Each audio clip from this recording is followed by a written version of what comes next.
Hey, welcome to day 5 of writing our paragraph. Today, what I want you to do is I want you to see a finished product.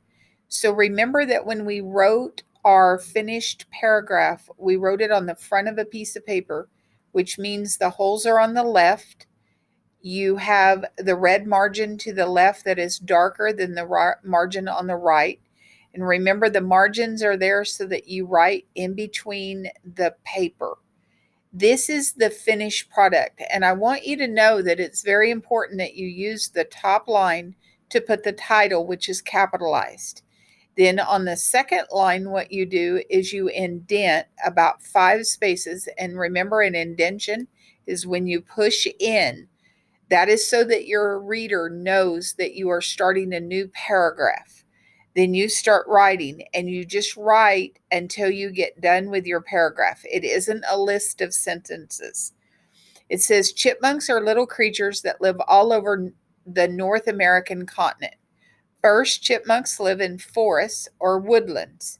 They live in bushes, logs, and even in underground burrows. Okay, that is the first fact. And what I like to do is I like to always take my facts and do 2 sentences. First, talking about something, and then the second sentence giving more details about it. It makes a better paper. It isn't one long sentence that has 35 different thoughts in it. It's first, chipmunks live in forests or woodlands. They live in bushes, logs, and even in underground burrows. Next, chipmunks have bushy tails and stripes on their back. They are usually brown or kind of a brownish red color. Finally, chipmunks are omnivores. They eat fruit, nuts, worms, and small frogs. In closing, chipmunks are interesting little animals. Now, do you notice I don't have a punctuation mark right there? So I'm going to go in here. I caught a mistake.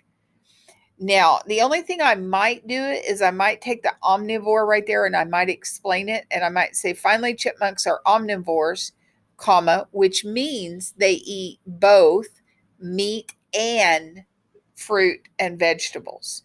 All right. So an omnivore is something that eats meat and it also eats the fruits and vegetables too. So if you notice, my paragraph is 1, opening main idea. Chipmunks are little creatures. Then I have a fact and a lot of details, 2 sentences. I have a fact and a lot of details, another 2 sentences.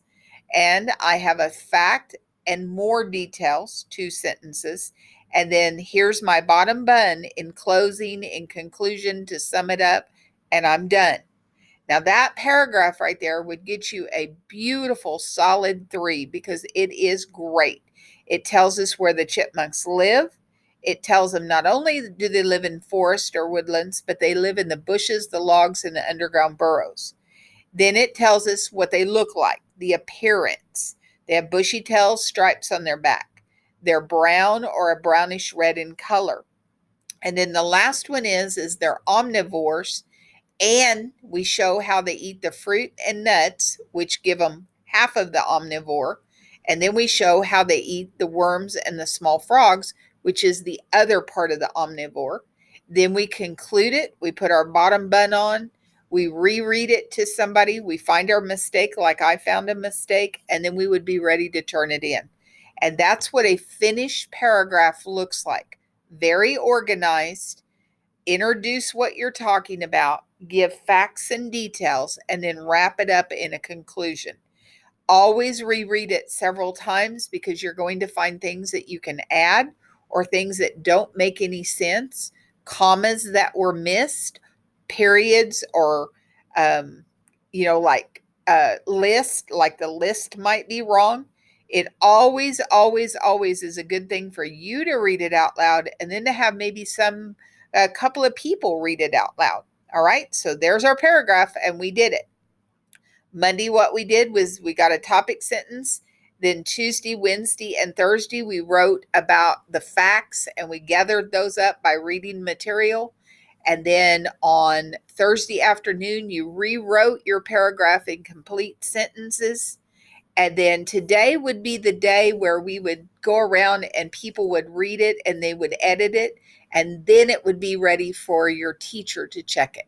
All right, so there you go. Have a great day.